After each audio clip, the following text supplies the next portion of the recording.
Hello everyone. So if you have followed the tutorials so far, you have already started creating your own course. You have been asked to write some details about your course like name and description.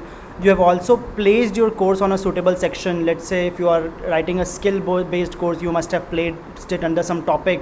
If you are creating a class based course for a specific class, you must have selected a class and a subject. And now this is the second last step of creating a course. I will go over the tutorial once so that you can easily fill these sections as well. So it says here, choose a difficulty level of your course you are creating. Okay, I'll see what it is very soon. Let's follow the tooltip once.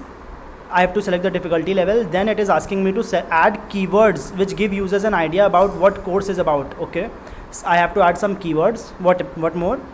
Upload a picture which best describes your course. Okay, so I need a picture for my course. What else? Move to the next section. Okay, got it. So we have to add these three things. I'll go on the top and see each section in detail.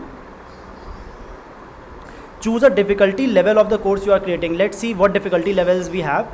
We have beginner, intermediate and advanced. Okay, so if you are creating a course for students who are just starting out to know about your topic, you should select beginner. These are usually students who are starting with your topic. If your course requires some experience about the topic, let's say I'm creating a course on computers, advanced usage of nouns, I will select intermediate. Or if you are targeting students in say 7th, 8th, 9th grade who already know a little bit about nouns but they still need to cover it in their course, you will select intermediate.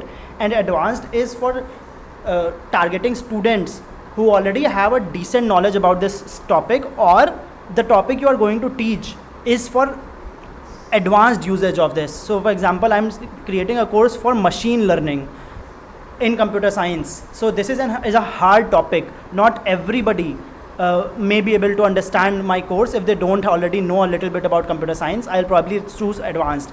But because I'm creating a course for class 4 students and I'll explain nouns from scratch, I will select beginner level here. Then I click on next. As soon as I do, it asks me to add keywords which give users an idea about what your course is about.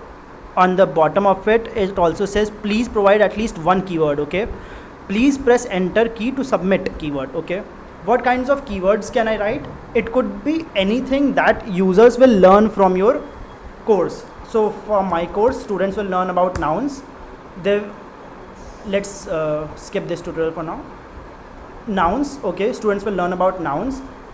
English is also one of the keywords that may be relevant. What else will students learn? Types of nouns or sentence formation. Okay, so these are some keywords that I am writing for my course. For your particular course, you should also write keywords, and the way you can choose keywords is by simply deciding what will students learn, or which subject is it about, or which domains or topics is this about. Next is upload a thumbnail. Okay, where will this thumbnail of your course be used? Let's find out. If you go to beyondexams.org and click on courses, you see we have a lot of categories here, and each category has an image. If you click on explore by classes, same goes here. If you click on any of the course, you see every course has an image, and these images are what we will be using when you select your course thumbnail. So I'm creating a course on noun, but I don't really have an image or a thumbnail right now. How do I complete this course creation form? It's super easy. Google has everything. So I'll go ahead and search nouns on Google and click on this images section here. As soon as I do, Google will load a lot of images I can choose from. You can also search your own course name or topic name, and it will result in new images. I like this particular image, so as soon as I click on it, it shows me this image in a bigger place. Right click on this image and click save image as. Once you do, it will ask you for a location where you want to save this image. I'm saving it in my downloads. Once it is saved in your computer, now you have a thumbnail in mind. So I'll click on upload and I'll select this new image that I had just downloaded. Once I do, it will ask me if you want to crop the image or use the full one. I will crop it till here. Okay, and press done. Great, this image looks nice. And now I'll press next. As soon as I do, you see additional information is also selected, and now the final step is only left, which is about adding videos to my courses, which I will cover in the next video. Thanks a lot for joining.